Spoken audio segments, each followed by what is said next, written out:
O'rtoqlar, inomarkalar narxini tushirishda davom etamiz.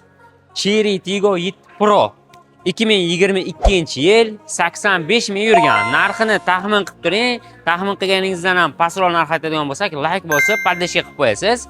Mashinamizni holati juda ham go'zal. No egalaridan surishtirib oldik, qayerda kraskasi bor degan, kraska bor joyini ko'rsatib o'tamiz. Mashinamizni ayol kishi haydagan ekan, shuning uchun orqaga yurayotganlarda yengilgina tegib ketgani uchun mana shu joyga sepilgan ekan, lekin qolgan joyga o'tmagan deyaptilar. Qolgan joylari top-toza bemalol tekshirib olsangiz bo'ladi deyaptilar. Salon holatlari go'zal. Mashinamizni salon holatlarini ko'rishingiz mumkin, juda ham go'zal tutilgan. Mashinamiz benzinda ham propanda harakatlanadi. Tonirovka ruxsatnomalarigacha olib qo'yilgan ekan. Tonirovka ruxsatnomasini 11 oy deyaptilar. Bu mashinalar bilasizlar, hozirgi kunda O'zbekiston bozorida eng bozori ildam ketayotgan mashinalardan hisoblanadi.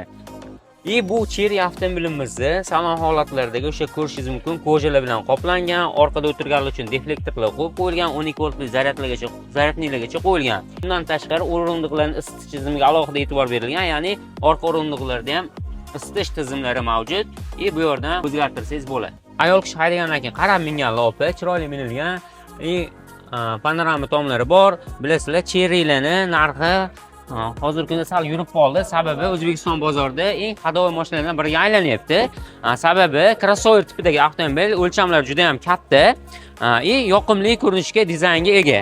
Bu avtomobilni narxini inomarka Namanganda 19500 ga tushirib qo'ydik. Agar buzoqdagi keladigan bo'lsangiz, egalari yana ozgina sunnatga o'tib beraman deyaptilar. Bemalol bog'lanib telefon qilsangiz bo'ladi. Pastda raqamlarni qoldiramiz. Bunaqa inomarkalarni o'tkazib yubormaslik uchun inomarka Namanganga a'zo bo'lib, like bosib, Cherry qidirgan do'stlaringizga jo'natib qo'ying. Inshaalloh bir kun kelib, yo sizga yo unga shunaqa mashina minish nasib qiladi. Cherry brendini ehtiyot qismlaridan hozirgi kunda O'zbekistonda muammo yo'q, chunki rasmiy dilerlar tomonidan olib kelayotgani sababli bunaqa modellarni ehtiyot qismlari hozir O'zbekistonda bemalol topsangiz bo'ladi. Bu bo'yicha hech qanaqa o'ylashga, ehtiyot qismini topishga qiynalaman deyishga hojat yo'q. Bundan tashqari bizni kuzatib boradigan bo'lsangiz, inomarkalarning ehtiyot qismlari bo'yicha ham kontentlarni chiqarib boramiz. Bemalol shunaqa inomarkalar uchun ehtiyot qismlarini bizni kontent orqali topib borsangiz bo'ladi. Avtomobilimizda dvigatelni bilasizlar, 1.5 turbo bo'ladi. Yoqilg'i rasxodiga keladigan bo'lsak, shahar ichida o'sha 8 litrdan 10 litrgacha rasxod qiladi.